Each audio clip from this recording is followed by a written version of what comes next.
नमस्कार, news makers में आपका स्वागत है। मैं हूं प्रकाश हिंदुस्तानी। आज इस कार्यक्रम में हमारे खास मेहमान हैं मौसम विशेषज्ञ कृषि महाविद्यालय इंदौर में सीनियर वरिष्ठ वैज्ञानिक डॉक्टर संजय कुमार शर्मा। हमारे स्टूडियो में आपका बहुत बहुत स्वागत है। नमस्कार सर। ये कहते हैं लोग कि भारत का असली वित्त मंत्री के पद पर कोई भी व्यक्ति रहे, लेकिन असली वित्त मंत्री तो इंद्र देवता है, जो बता देता है कि बारिश जो पूरे देश की अर्थव्यवस्था को संचालित करता है। आपको क्या लगता है कि अगर इंद्र मेहरबान रहे तो हमारी इकोनॉमी अच्छी रहेगी? ये बात सही है? बिल्कुल बिल्कुल, आपका जो ये कथन है ये बिल्कुल सही कथन हो सकता है, क्योंकि यदि अपन देखें तो भारतवर्ष जो है वो एक कृषि प्रधान देश है, और कृषि प्रधान देश में भी यदि हम देखते हैं तो यहाँ का जो 70% कृषि है वो वर्षा पर आधारित कृषि है। यदि वर्षा अच्छी है तो हमारी कृषि अच्छी होती है, और यदि वर्षा अच्छी नहीं होती तो हमारी कृषि पर भी इसका विपरीत प्रभाव पड़ता है। इसका बहुत ही ज्वलंत उदाहरण हमने पिछला वर्ष देखा हमारा कृषि का। पिछले वर्ष में हमें बहुत अच्छी बारिश प्राप्त हुई, उसका जो डिस्ट्रीब्यूशन था वो भी बहुत अच्छा हुआ। तो आप हम देख रहे हैं कि हमारे यहाँ प्रदेश में भी बारदानों की कमी आ गई।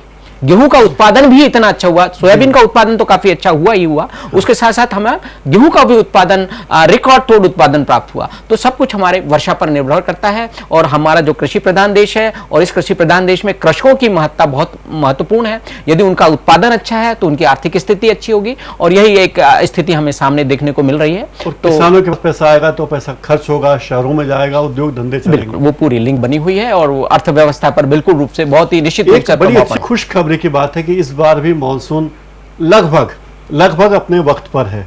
तो क्या संभावना आपको लगती है इस बार? देखिए, इस बार की जो संभावनाएं शुरू में व्यक्त की गई थी, जो हमारा लॉन्ग टर्म वेदर फोरकास्ट था India meteorological department new Delhi की ओर से, उसमें सामान्य मानसून की भविष्यवाणी की गई थी। सामान्य मानसून में दोनों ही चीजें उन्होंने इंक्लूड की थी। एक तो ऑनसेट ऑफ मानसून कि जो एक निश्चित समय है उसी समय पर ऑनसेट ऑफ मानसून, जैसा कि हमारा केरल में 1 जून का तारीख मानी जाती है कि 1 जून को ऑनसेट ऑफ मानसून होगा। तो एक तो ये बात थी। दूसरी बात थी अमाउंट ऑफ रेनफॉल की। जो रेनफॉल है वो भी एक सामान्य अमाउंट भी हमें रेनफॉल का प्राप्त होगा।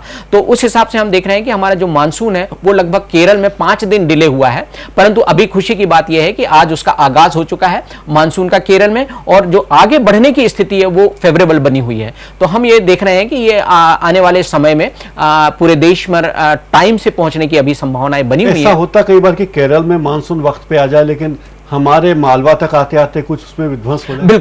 बिल्कुल ये स्थिति बन सकती है, और कई बार ऐसी स्थिति बनी भी है कि केरल में और मानसून का ऑनसेट ऑफ मानसून कई क्षेत्रों में बहुत अच्छा हुआ, और पर हमारे यहाँ स्थिति ठीक नहीं बनी। कई बार क्या होता है कि वो जैसे अभी की जो एक्टिविटीज हैं वो अरेबिया जो अपना बे ऑफ बंगाल है वहां पर काफी अभी अच्छी एक्टिविटीज है मानसून की। तो ये मानसून जो है छत्तीसगढ़ से होते हुए, जबलपुर से होते हुए भोपाल और फिर इंदौर तक आता है, फिर राजस्थान की ओर बढ़ता है। तो आते आते ये कई बार क्या होता है कि इसकी जो नमी होती है, नमी की मात्रा कम हो जाती है। इसलिए आपने देखा राजस्थान डेजर्ट है, राजस्थान तक पहुंचते पहुंचते ये नमी की मात्रा पूरी तरह खत्म हो जाती है, तो वहां उसको बारिश प्राप्त नहीं हो पाती। इस बार भी खबर है कि फिलीपींस के पास मायर में नमी कम हो गई है मौसम में, उसका असर देखने को मिलेगा। कैसा है? तो इस टाइप की स्थिति बन सकती है, इसकी संभावनाओं से नकारा नहीं जा सकता। भोपाल में एक वेदर स्टेशन बना है जो अगस्त से काम शुरू कर देगा। क्या फर्क पड़ेगा इससे इंदौर को, और क्या इंदौर में ऐसा नहीं होना चाहिए? नहीं, बिल्कुल होना चाहिए। और देखिए, जो हमारा India meteorological department new Delhi है उसके पूरे प्रयास ये हैं कि हमारी जो भविष्यवाणी है, जो हमारी फोरकास्ट आती हैं, उसको किस तरीके से हम सटीक करें। तो उसमें सटीक करने में एक सबसे महत्वपूर्ण जो कड़ी है वो ये है कि हमारे जितनी एग्रोमेट ऑब्जर्वेटरीज हैं या जो वेदर स्टेशंस हैं उसको हम मॉडर्नाइज करें, उसमें अच्छे से अच्छे इक्विपमेंट्स ला सकें, ताकि हम अपना वेदर डेटा बहुत एक्यूरेटली रिकॉर्ड कर सकें। तो जैसा कि अभी फॉर एग्जाम्पल आपने भोपाल की बात की, तो भोपाल में एक ड्रॉपलर्स जैसा सिस्टम वो डेवलप कर रहे हैं, उसके माध्यम से वो बहुत ही सटीक भविष्यवाणी वर्षा की कर सकेंगे। अभी तक हम जो भविष्यवाणी करते हैं वो ये कहते हैं कि आने वाले दिनों में वर्षा की संभावनाएं हैं, बूंदाबांदी के होने की संभावनाएं हैं, या भारी वर्षा की संभावनाएं हैं। तो इस तरीके की भविष्यवाणी करते हैं, परंतु इस इंस्ट्रूमेंट्स के लगने से हम ये बता सकेंगे कि इस स्थान पर इतने 2 इंच बारिश होने की संभावना है या 1 इंच बारिश होने की संभावना है या 6 मिलीमीटर अमाउंट ऑफ रेनफॉल भी एक्यूरेटली हम उनको बता सकेंगे कि इतनी बारिश होने की संभावना है। उससे किसानों को सुविधा हो जाएगी, उन्हें क्या दवा डालनी है, क्या फर्टिलाइजर उपयोग करना। बिल्कुल बिल्कुल, उनको जो उनकी शस्य क्रियाएं हैं, जो कि वो जो कृषि से संबंधित गतिविधियां करते हैं,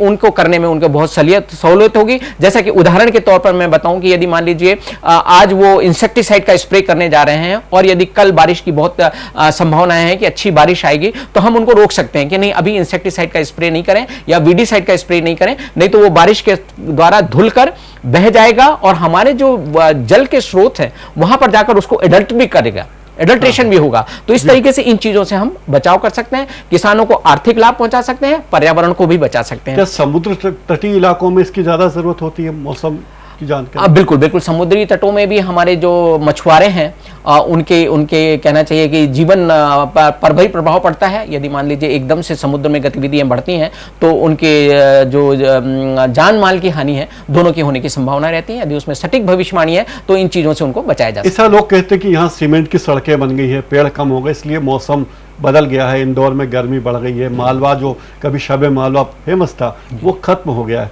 इसमें कितनी सच्चाई है, कितनी ये बातें हैं स्थानीय कारण और कितने ग्लोबल कारण? देखिए, यदि अपन क्लाइमेट चेंज की जिस तरीके से आप बात कर रहे हैं कि मौसम में क्या परिवर्तन देखा जा रहा है हमारे मालवा क्षेत्र में, तो मैंने 1932 से लेकर अभी तक का जो हमारे यहाँ का मौसम है उसका विश्लेषण किया हुआ है। तो मैंने ये पाया है कि 1932 में जो हमारी रेनफॉल होती थी वो आज की जो औसत रेनफॉल है उससे ज्यादा होती थी, परंतु पिछले 10 दशकों में हमारे जो 80 साल की औसत वर्षा है उससे कम बारिश प्राप्त हो रही है। पिछले 10 दशकों में टोटल अमाउंट ऑफ रेनफॉल यदि अपन देखते हैं तो पिछले 3 दशकों में हमें जो एवरेज रेनफॉल है वो 80 सालों के एवरेज से कम मिल रही है। और 32 के दशक में हमें जो 30 से लेकर 40 का दशक था उस समय एवरेज से ज्यादा वर्षा प्राप्त होती थी। उसी तरीके से तापमान यदि अपन देखते हैं तो जो 30 से 40 का दशक था उसमें हमारा जो औसत मैक्सिमम टेम्परेचर और मिनिमम टेम्परेचर था वो औसत से कम होता था, परंतु पिछले 10 दशकों में 3 दशकों में ये बढ़ गया है। तो हम बिल्कुल निश्चित रूप से ये कह सकते हैं कि हमारा जो मौसम है वो परिवर्तन की ओर है। और जो हमारे मालवाई शाम का एक माना जाता था कि मालवाई शाम बहुत सुहानी शाम हुआ करती थी, उसमें हम सभी देख रहे हैं कि परिवर्तन होने लगा है और अब हमारी रात के 9 और 10 बजे तक भी हमें गर्म हवाएं लगती हैं और गर्मी का एहसास होता रहता है। नेगेटिव वाटर बैलेंस की बात कही जाती है, ये क्या है? नेगेटिव वाटर बैलेंस का मतलब यह है कि हमारा जो क्षेत्र है यहाँ पर जितना प्रेसिपिटेशन वर्षा प्राप्त होती है उससे ज्यादा हमारा वाष्पोत्सर्जन के द्वारा जल का ह्रास हो जाता है। तो जो पूरा वर्ष है, पूरे वर्ष में जो हमारा वाटर बैलेंस बनता है, जो हमें पानी मिलता है और जो हमारे यहाँ से उसका लॉसेस होता है वो नेगेटिव आता है, वो पॉजिटिव बैलेंस नहीं मिलता है। इसलिए हमारे क्षेत्र में ये नेगेटिव वाटर बैलेंस माना जाता है। इसीलिए हम इस क्षेत्र को कई बार कहते हैं कि ये ड्राईलैंड एरिया है, शुष्क कृषि वाला क्षेत्र भी माना जाता है जहां पर नेगेटिव वाटर बैलेंस होता है। तो इससे बचाव का क्या तरीका है? नेगेटिव वाटर बैलेंस जहां पर है वहां पर हमें इस तरह तो ये होता जाएगा फिर बहुत बुरी हालत हो जाएगी। जी, इसके लिए हमें देखिए ये तो प्राकृतिक बैलेंस है और इसके तहत हमें सबसे ज्यादा जो आवश्यकता है वो मैनेजमेंट की है, इसके प्रबंधन की है।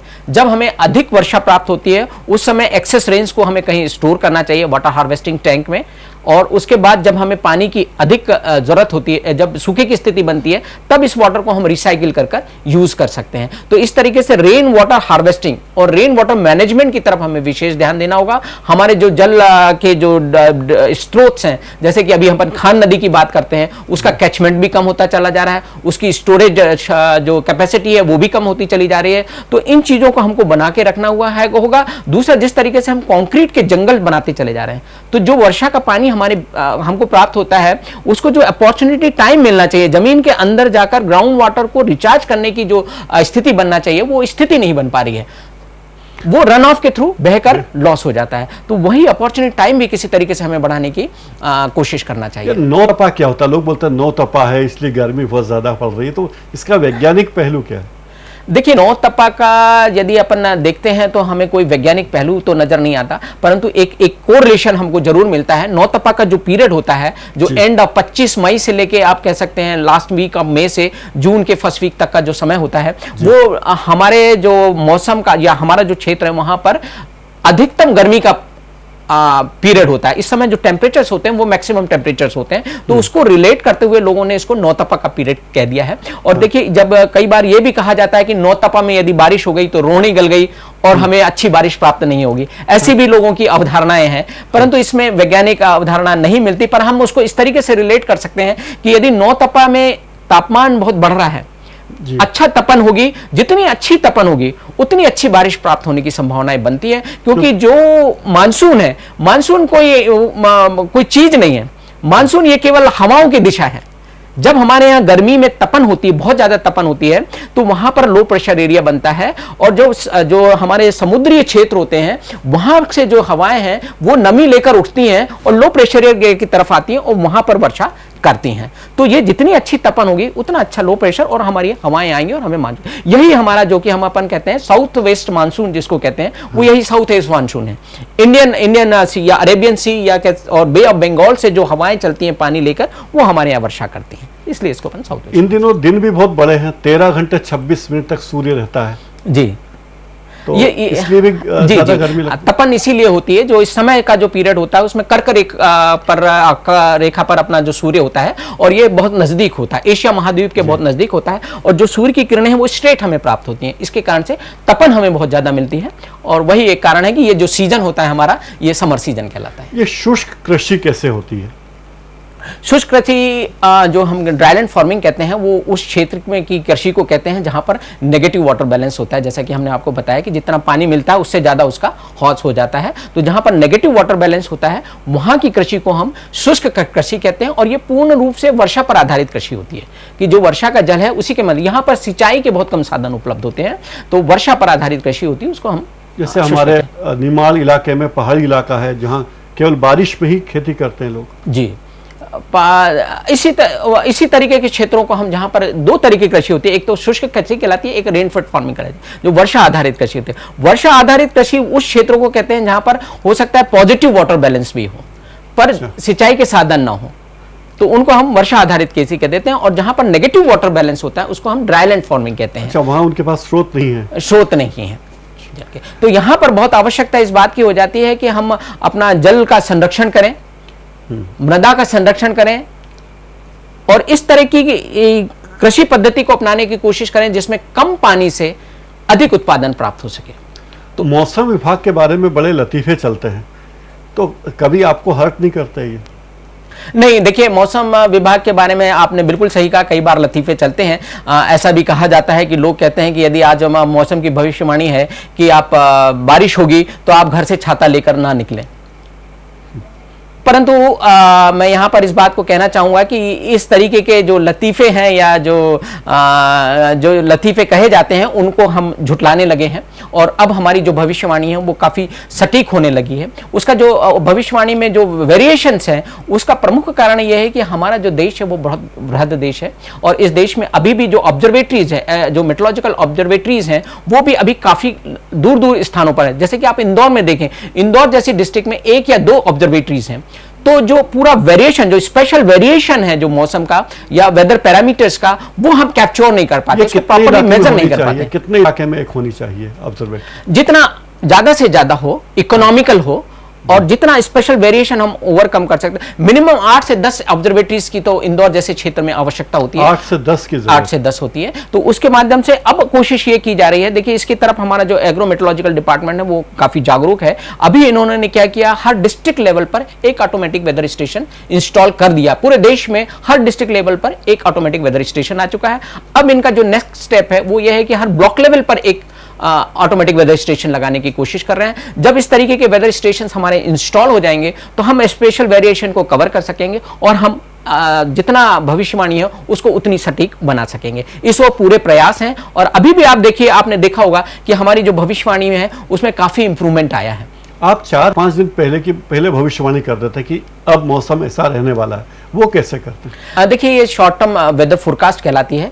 हमारे जो वेदर पैरामीटर्स होते हैं, उन वेदर पैरामीटर्स में से कुछ लगभग 30 से 32 पैरामीटर्स का उपयोग करते हुए हम डिफरेंट मॉडल्स के माध्यम से, कंप्यूटर बेस्ड मॉडल्स के माध्यम से प्रेडिक्शंस लगाते हैं कि आने वाले 4-5 दिनों में किस तरीके का वेदर रहने की संभावना है। तो वो वेदर की हम फोरकास्ट करते हैं आने वाले 4 से 5 दिनों पर, और उसी पर आधारित हमारे कृषि महाविद्यालय इंदौर में integrated Agromet advisory services project चल रहा है, जिसके तहत हम किसानों को आने वाले 5 दिनों में कैसा मौसम होगा और उस पर किस तरह की सस्य क्रियाएं उनको करना चाहिए, ये एडवाइजरी, ये सलाह भी उनको प्रदान करते हैं। और इसकी जो सूचना है वो हम कृषि विभाग में, हमारे दूरदर्शन पर, हमारे कृषि विज्ञान केंद्रों को और कुछ किसान भाइयों तक पहुंचाते हैं, जिनको SMS के माध्यम से भी हम ये वेदर की फोरकास्ट पहुंचाते हैं। मौसम के बारे में जब भी खबर पढ़ते तो आता है सापेक्षिक आर्द्रता इतने प्रतिशत रही, ये क्या होती है और इसका क्या महत्व है?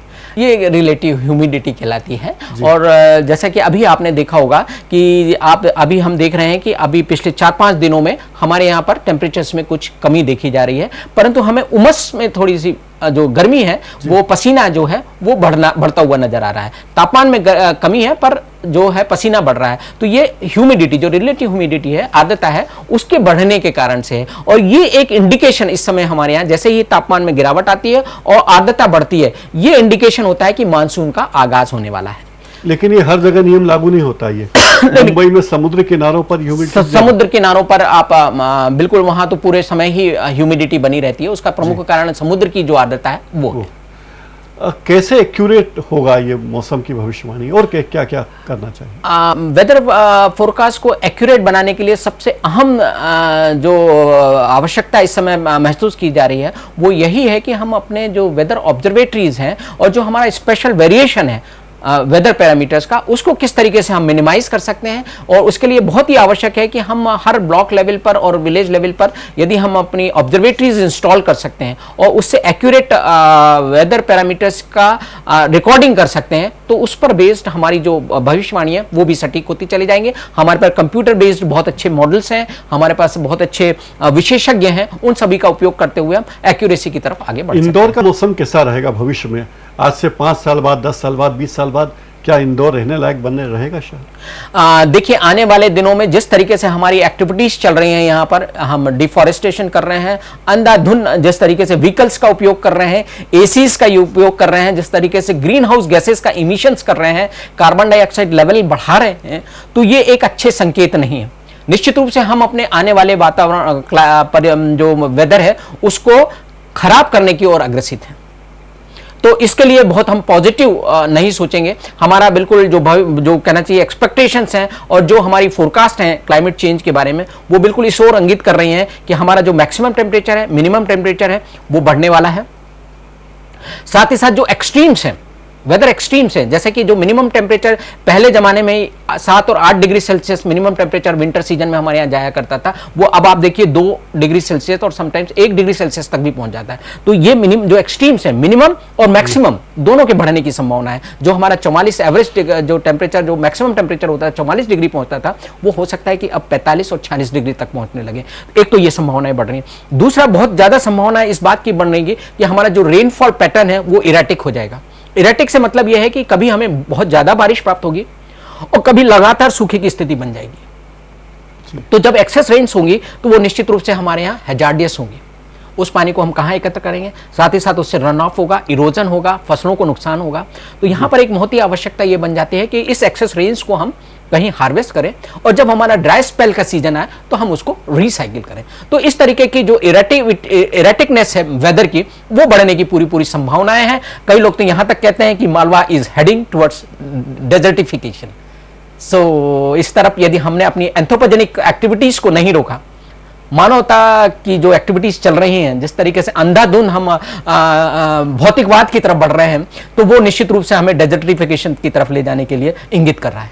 डॉक्टर संजय कुमार शर्मा हमारे स्टूडियो पधारे, हमसे बातचीत की, आपका बहुत बहुत धन्यवाद। Thank you very much sir. News बेकर्स में फिलहाल इतना ही।